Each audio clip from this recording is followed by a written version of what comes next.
You see that? Mm-hmm. Does it look good? Mm-hmm. Welcome back to the classroom, everyone. Today we're going to school you on intermittent fasting. We're going to keep this video quick, simple, and to the point. And we're not really going to dive much into the science of fasting and the research behind it. If you're interested in that, I'll throw some links in the description box below. But this is really to cover some of the pros and cons, give you my advice and my recommendations, and what I personally think about intermittent fasting. So, first things first, what is it? You're intermittently fasting. I know, pretty obvious, right? But there are different ways to do this. So there's ADF, or alternate day fasting, where you fast for 24 hours, 1 to 3 times per week. There is the warrior diet, which is 20 hours of fasting followed by a 4-hour feeding window. And the most popular one right here, 16-8, which was popularized by Martin Berkham of Lean Gains. And that means you are fasting for 16 hours in your day, and you have an 8-hour window where you consume all of your calories. One thing to keep in mind with intermittent fasting, it is not a diet. So you still should be tracking your macronutrients and calories. You still should be hitting your fiber intake and all of the things you do when you track macros, except now you are just working with a feeding window and a fasting window.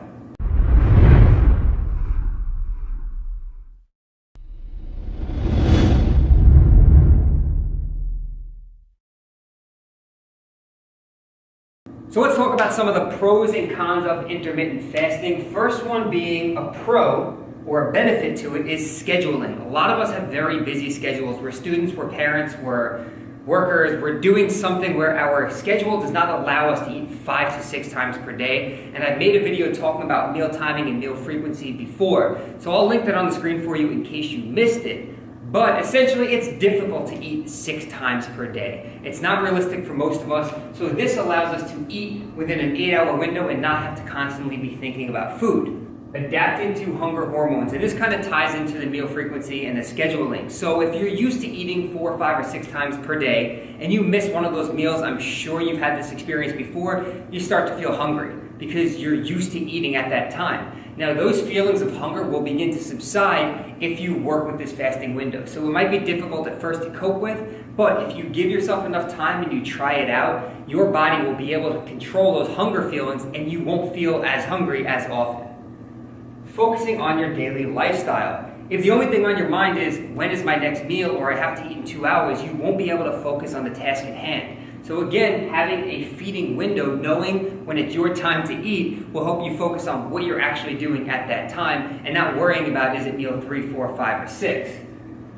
Reduce snacking.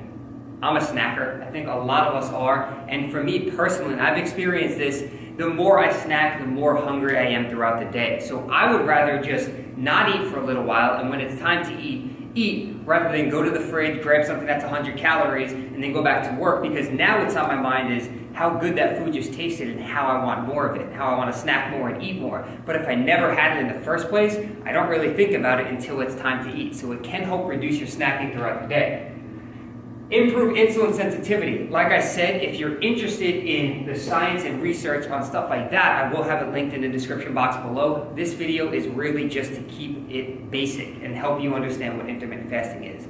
So let's talk about some of the cons of intermittent fasting. The first one is getting started. When I first heard about intermittent fasting, I thought, yeah, okay, so I'm going to fast for 16 hours and just intentionally not eat. That sounds pretty dumb. Now, as time goes on, if you do experiment with intermittent fasting, it gets easier and easier as time goes. But getting started is always going to be the hardest part. When you hear that you can't eat for a certain amount of time, it kind of throws you off mentally a little bit, but promise you it gets easier as it goes.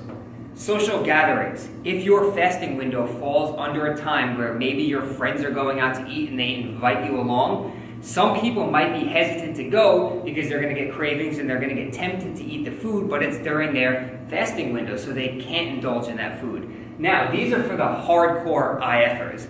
Intermittent fasting does not have to be done every single day. You can choose to do it when it best fits your lifestyle. You can change it around from day to day, so don't feel like you have to stick to 16-8 every single day, day in and day out. Now, you might see better benefits that way. And like I said, if you look at leangains.com in the description box below, it will explain a little bit further, but don't tie yourself to something if you can't really commit to it.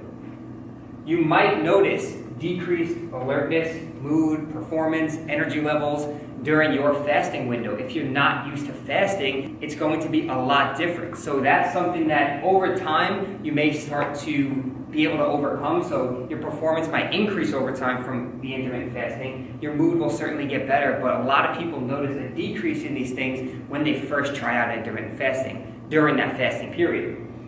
Difficult if bulking. If you're someone who has to consume a ton of calories, if you have a short feeding window, such as maybe only 8 hours and you're trying to eat 4,000 calories a day, it might be extremely difficult to get those 4,000 calories in 8 hours rather than spreading it out throughout the course of an entire day.